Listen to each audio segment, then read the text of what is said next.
oyo bomoko ya mboka. Toza na système ya digital momo. Bomoko ya mboka oyo. Bomoko ya mboka. Bomoko ya mboka. Bomoko ya mboka. Bomoko ya mboka. Bomoko ya mboka. Bomoko ya mboka. Bomoko ya mboka. Bomoko ya mboka. Bomoko ya mboka. Bomoko ya mboka. Bomoko ya mboka.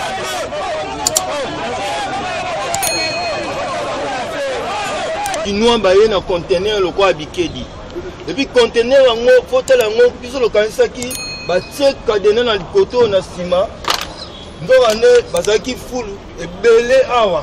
Tenga na bakonza mboka basa vraiment vigilant pour na maladie bango bazana ngo na mboka na bango. Soit disant coronavirus. Ce qui le kotia a kuna Congo to ça diana bebola ça vraiment difficile de combattre on a difficulté. Na Chine biso to kosa makambo to kokota na Chine sans passeport to kokota na Chine sans mukanda te do foza na mukanda nibe ko fosa na musala nango comment mutako uta libanda aye na kati aye na mukanda te aye pe non bo contrôler te service DG faut contrôler bango boye babango bazana maladie ba uti na mboka na bango baye awa.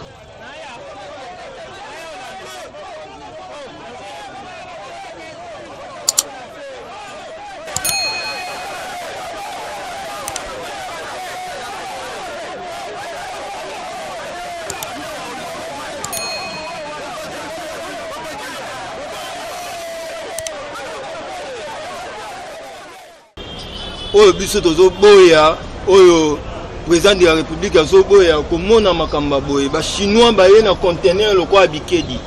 Et puis conteneur yango fotela yango biso lokanisaki batie cadenas na likoto na sima.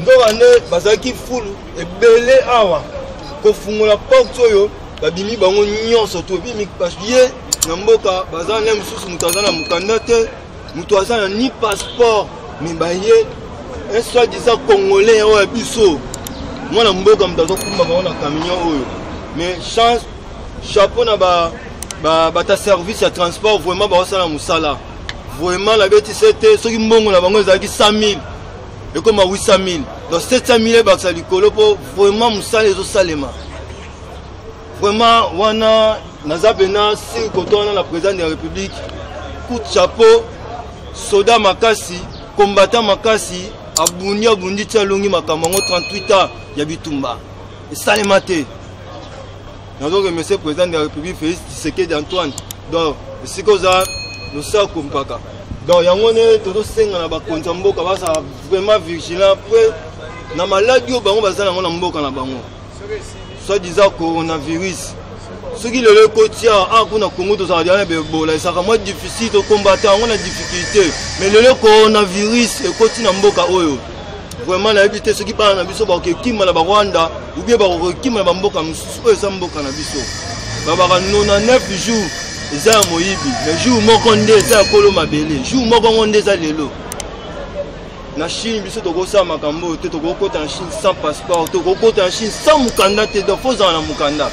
C'est là nous sommes basa na bato na po baye côté ba to éviter ba bimeli wa éviter ce pe malade ya coronavirus to éviter ce gouvernement sani azong sa bango to sala ni mais à qui le droit nibe ko fosa na musala nango comment mutako uta libanda aye na kati aye na mukanda te aye pe non bo contrôler te service DG faut contrôler bango boye babango bazana maladie ba uti na mboka na bango baye awa yango na osenga na gouvernement ba ministre oyo ya justice batie oyo eza makamba parti te eza ma peuple botala makambo oyo kolia mbongo eza nango na suka te kolia mbongo eza na suka te yango président de la République azobeta sete makamba corruption bato wana bakoki kokota awa te sa DG mayeba po DG mayeba makambo wana po toyoki mokonza ya DG moko ya mwasi azosala mosala bien mais tocomprendre te ke bachinois bauti koto coronavirus eyeba koti na yango donc coronavirus na ebola comme le roi mwasi na mobali donc eyekuna neti sakana na bato mais biso ne tokosakana na bango tokoluka to écarter bango musika na biso